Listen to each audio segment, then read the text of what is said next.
अब गोपी बड़ी खुश हो गई। अब यहां पर भगवान कहते हैं अच्छा अब आ गई हो तो अच्छी बात है, लेकिन ब्रज को छोड़ करके यमुना तट पे आई हो, चलो अब हमारी आपकी मुलाकात हो गई, अब तुम अपने घर जाओ। गोपियां खड़ी खड़ी महाराज पैरों से मिट्टी खुरुच रही हैं। भगवान ने कहा कि देखो रात्रि वेला स्त्री को अकेला नहीं कहीं जाना, बेटे के साथ, पति के साथ, भाई के साथ कहीं भी जा सकते हो, लेकिन अकेले रात्रि में स्त्री को कहीं नहीं जाना चाहिए। भगवान ने कहा अब आ गई हो तो ब्रज लौट जाओ। अच्छा अब आ गई हो तो तुम्हें पहला बात तो अपने बच्चों को छोड़कर नहीं आना चाहिए था, बच्चे को साथ लेकर आना चाहिए था, पति को साथ लेकर आना चाहिए था। लेकिन हमारी आपकी वही स्थिति है कि पति तो दुकान में गया है, यहाँ आएगा कथा में कैसे? बेटा को बोलोगे तो बेटा कहेगा तुम अभी मेरा उम्र नहीं हुआ है, जब दांत टूट जाएगा तब हम कथा सुनेंगे। तब तक वो ठीका ले लिया है कि हम 60 साल जीवे करेंगे। अरे कोई भरोसा तो है ही नहीं। इसलिए महाराज यहां पर भगवान ने गोपियों को स्वागत किया, आओ गोपी स्वागत है, लेकिन तुम्हें अकेले नहीं आना चाहिए था।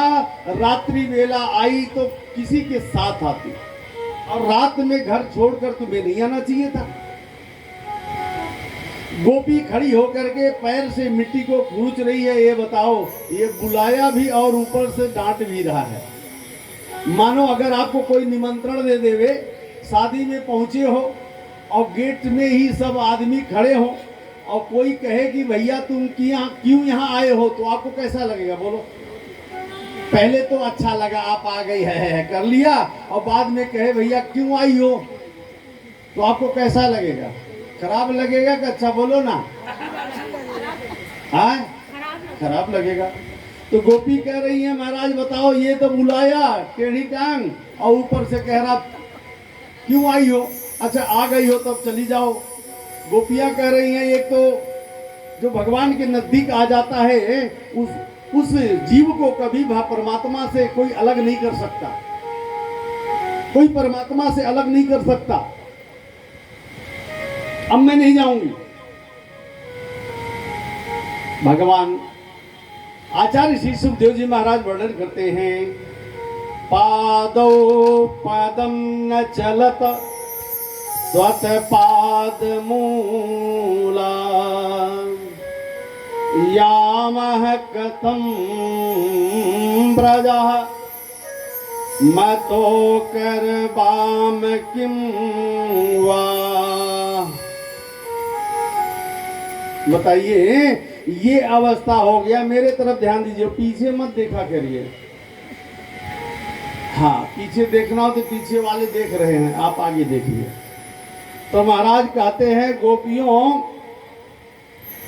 कहती है महाराज एक तो प्राण वल्लभ चरण के मैं तुम्हारी दासी हूँ, हे नाथ मैं आपके चरणों की दासी हूँ, आप अपने से अलग मुझे कैसे कर सकते हैं? क्योंकि अगर ये प्राण निकल जाएगा तो ये शरीर सव हो जाएगा, अगर ये प्राण निकल करके आप में मिल जाएगा तो ये शरीर नहीं रहेगा, सब हो जाएगा।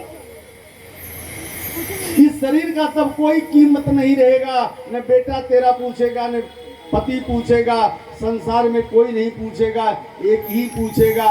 कौन? वो अग्नि शमशान घाट, बाकी सब साथ छोड़ देगा। यहाँ कोई पूछने वाला नहीं है।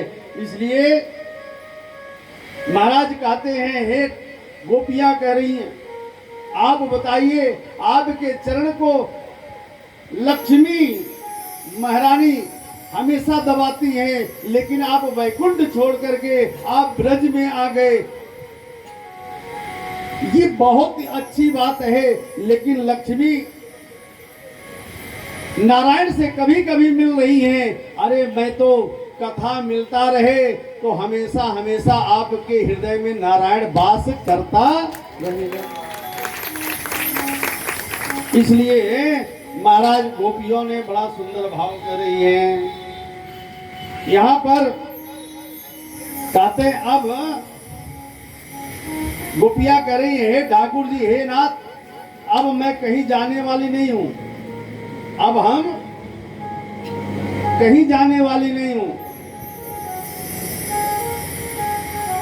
गोपियां कह रही है मैं कहीं जाने वाली नहीं हूं, क्योंकि मैं आपके चरण की दास, अब मुझे आप दास बना लीजिए, बस मेरा एक ही काम हो गया है कि आप हमें दास बना लीजिए, अब जाऊंगा कहां।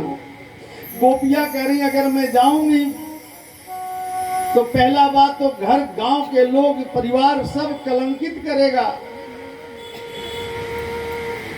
अब मैं जाऊं कहां, अब केवल एक ही सहारा है, हे गोविंद मैं आपके चरण में लपट जाऊं। इस प्रकार से सारी गोपियां महाराज भगवान प्रसन्न हो गए, भगवान प्रसन्न हो गए, और प्रसन्न हो करके मेरे ठाकुर जी ने इति विलोक्य वित्तम तासाम सुत्वा योगेश्वरः।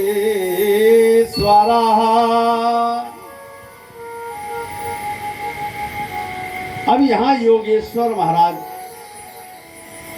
आज यहाँ कामदेव ने कहा कि आज मैं भगवान को प्राप्त कर दूंगा, लेकिन भगवान ने कहते हैं कामदेव तुम मुझे छू नहीं सकता।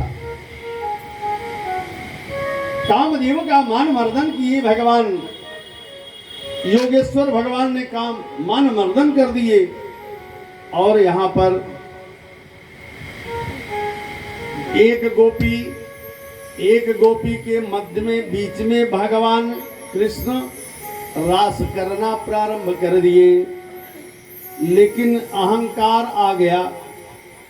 पहले तो अहंकार आया नहीं, और जब अहंकार आ जाता है, अच्छा धन नहीं रहता तब अहंकार नहीं आता, तो जो कहता है वो सब सुन लेता है, और जब धन हो जाता है तो जीव अहंकार में डूब जाता है। इसलिए भगवान कहते हैं सुंदरता हो या युवावस्था हो, कभी भी घमंड नहीं करना चाहिए। यहाँ गोपियां को घमंड हो गया, अब ये मेरा यार है, ये मेरा यार है, ये मेरा सखा है, ये मेरा मित्र है, ये मेरा पति है। भगवान ने कहा लगता है अब ये गोपियों को घमंड आ गया, तो भगवान एक गोपी दूसरे गोपी के बीच में थे, भगवान अंतर ध्यान हो गए, और जब अंतर ध्यान हो गए तब सारी गोपियां रोने लगी कि महाराज बताइए आप यहाँ से कहाँ अंतर ध्यान हो गए। सारी गोपियां रोने लगी, और यहाँ तक आचार्य कहते हैं कि एक